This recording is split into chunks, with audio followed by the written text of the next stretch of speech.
एक भोंदू रहता था, पर वो इतना सीधा था कि सब प्यार से उसको भोंदू ही बुलाते थे। गायों की सेवा करता था और जिस आश्रम में रहता था वहां के गुरुदेव शाम को प्रवचन करते थे तो सबसे पीछे बैठ के सुनता था। भोंदू को लगता था गुरुजी जो बोल रहे हैं ये बिल्कुल सत्य है, इसमें कोई झूठ नहीं है।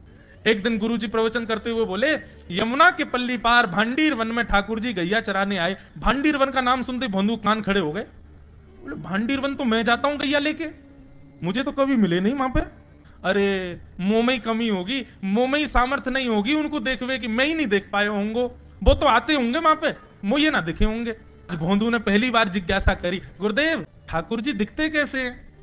तो गुरुदेव भी हंस गया, अच्छा भोंदू पूछ रहा है, बैठ जाओ बताते हैं। मोर मुकुट पहनते हैं ठाकुर जी, और बोले दो कान हैं लेकिन कुंडल एक ही पहनते हैं। ठाकुर जी ऐसे पुष्प तोड़ के कान के ऊपर लगा लेते हैं, दोनों कानों में एक ही कुंडल को फेर फेर के पहनते। ठाकुर जी पीली पीतांबरी, ऐसी ठाकुर जी पीली पहनते, पीली पीतांबरी।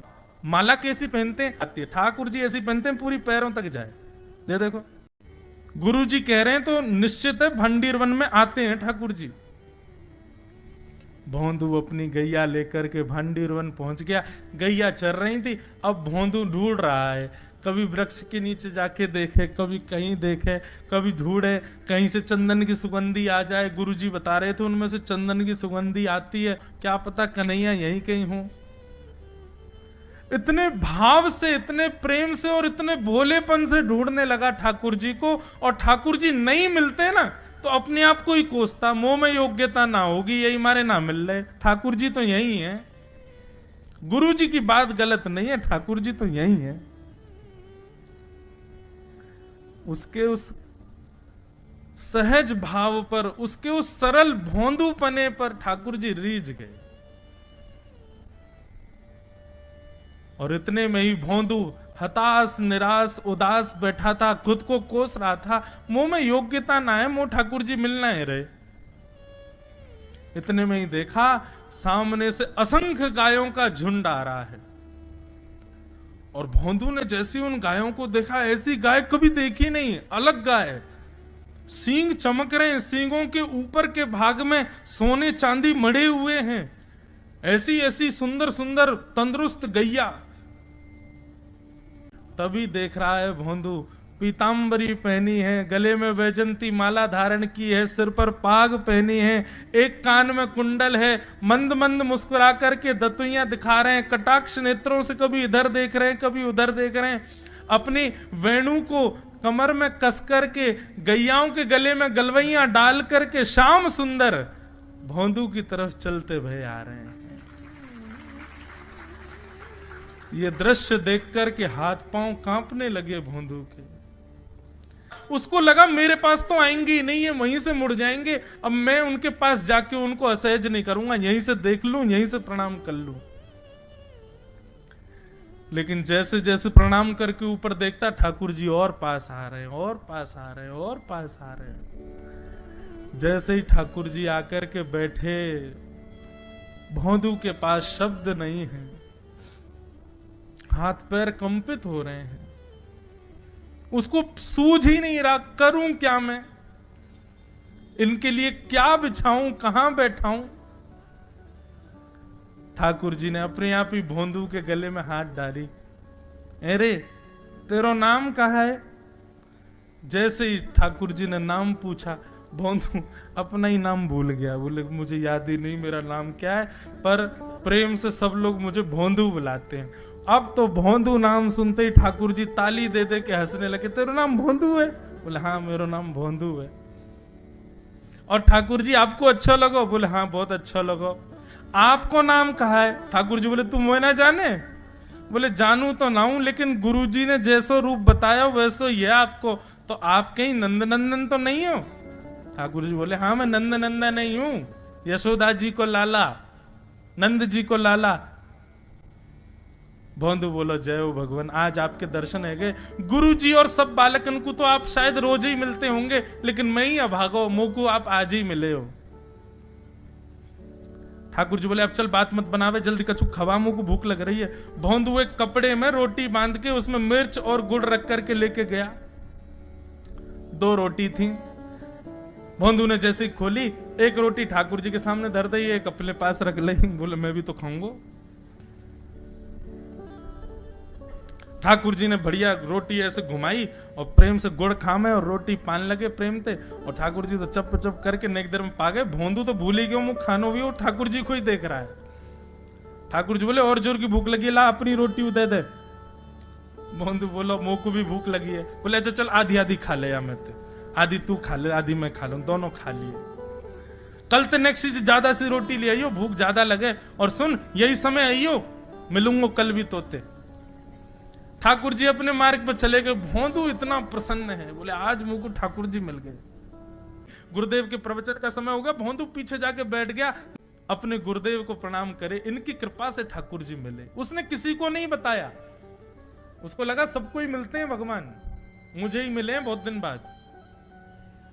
दूसरे दिन भोंदू खूब सारी सामग्री रसोई घर में इकट्ठा करके जाने लगा। किसी ने जाके गुरुदेव से कह दिया कि भोंदू बहुत सारी सामग्री ले जा रहा है।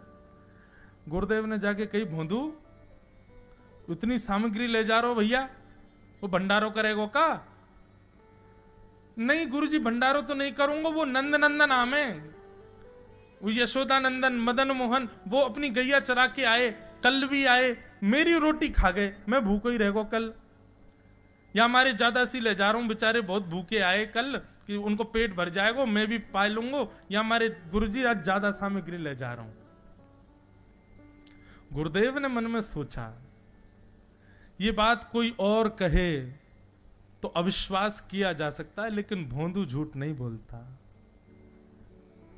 भोंदू कभी झूठ नहीं बोलता, भोंदू की बात पर विश्वास करना ही पड़ेगा। गुरुदेव बोले सुन सुन, ठाकुर जी आए थे? बोले हाँ। अच्छा, उनका रूप कैसा था? जैसा रूप आपने बताया था ना गुरुजी, बिल्कुल वैसा, ऐसे कटाक्ष नेत्र, मोती जैसे दांत, ठाकुर जी की मुस्कान ऐसी, पाग ऐसी, कान ऐसे।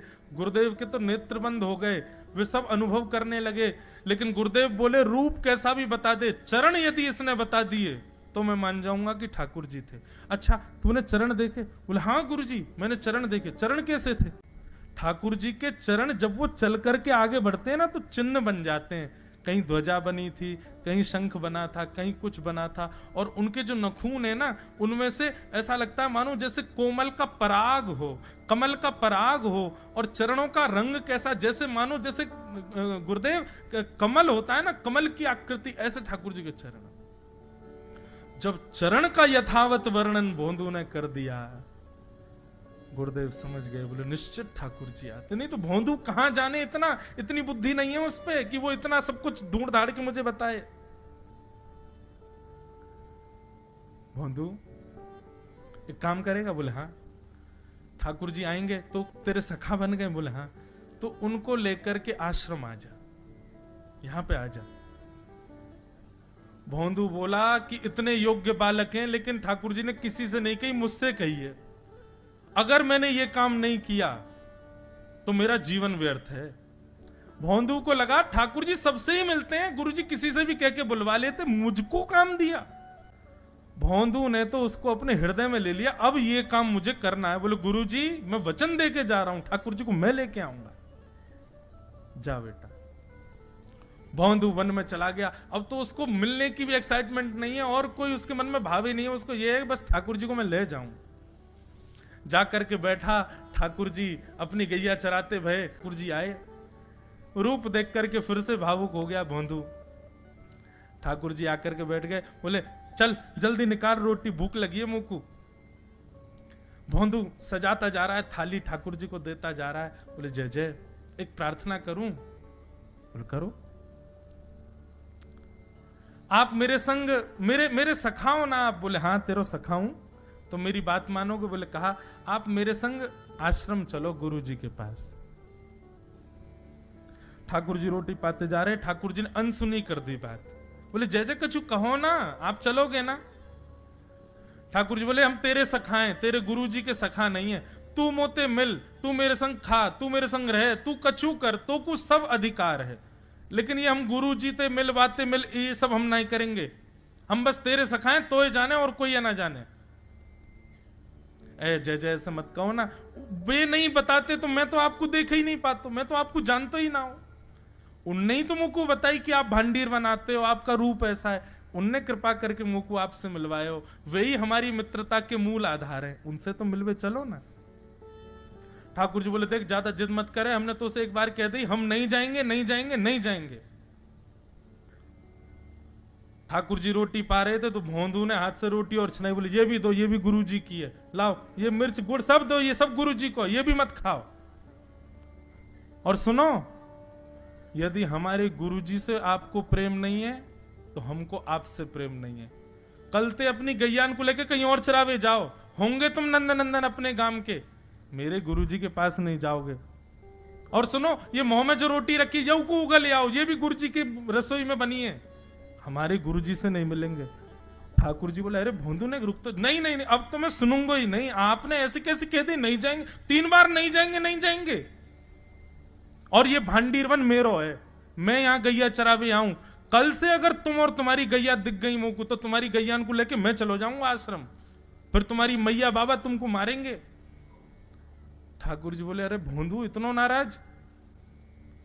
बोले यदि मुंह से मित्रता रखनी है तो मुंह को वचन देना पड़ेगा कि आप आश्रम चलोगे, और अगर आपने फिर से नहीं कही तो मैं जा रहा हूं वापस, और कभी आपको मुख नहीं देखूंगा, अपना मुख नहीं दिखाऊंगा। ठाकुर जी बोले इस मुख को देखने के लिए या संग के लिए लोग पता हो तो कितनी तपस्या करें। बोले जो तपस्या करें उनको मुबारक, तुम मुंह को ना चाहिए, मुंह ना मिलनो तुमते, मुंह कोई गरज ना पड़ रही तुमते, आज तक नहीं मिले कल ही तो मिले हो मोते, वो भी गुरुदेव की कृपा से मिले हो, जाओ मत मिलियो, मुझे ना चाहिए तुम। ठाकुर जी बोले मैं तो ना जाऊंगा, मैं तो तेरे पास ही रहूंगा। बोले तुम मत जाओ मैं जा रहा हूं। कि जाने लगा वापस। भोंदू, ठाकुर जी पुकार रहे हैं भोंदू को, मानो जैसे त्रिलोकी लेके जा रहा है वो ठाकुर जी के, जैसे मानो पूरा ऐश्वर्य ठाकुर जी का ले जा रहा हो। अरे भोंदू ने रुक तो जा। भोंदू बोला अपना मुख भी नहीं दिखाऊंगा यदि आप नहीं चलोगे तो। भोंदू थोड़ी दूर गया, ठाकुर जी को लगी वापस आ जाएगा, थोड़ी और दूर गया, लगा अब आ जाएगा, लेकिन जब भोंदू दिखना बंद हो गया हमारे ठाकुर जी विचलित हो गए, दौड़े भोंदू की तरफ। ठाकुर जी दौड़ करके गए और जाकर के भोंदू के पिद्दी पे चढ़ गए। बोले ले चल अपने गुरुदेव के पास, चलूंगा तू जहां कहेगो, लेकिन तो दूर नहीं जान दूंगा। और भोंदू ठाकुर जी को ऐसे ऊपर चढ़ा करके लेकर के आश्रम जा रहा है। गुरुदेव आकर के खड़े हो गए और मन में बस विचार कर रहे थे, हाथ पांव कांप रहे थे, बोले ठाकुर जी आएंगे कि नहीं। इतने में ही भोंदू आया और तभी देखा भोंदू के पिद्दी पर ठाकुर जी टंगे भय आ रहे हैं। आज गुरुदेव ने जाकर के पहले भोंदू को प्रणाम किया, बोले जय हो, धन्य है तू, इतनी तपस्या की, इतना भजन किया, घर परिवार त्याग दिया, वैराग्य त्याग सब हमारे जीवन में, तब भी ठाकुर जी नहीं मिले। लेकिन वारे भोंदू, तेरी सरलता, तेरी सहजता, तेरा ये निर्मल भाव कि ठाकुर जी तेरे अधीन होके यहां आश्रम तक चले आए।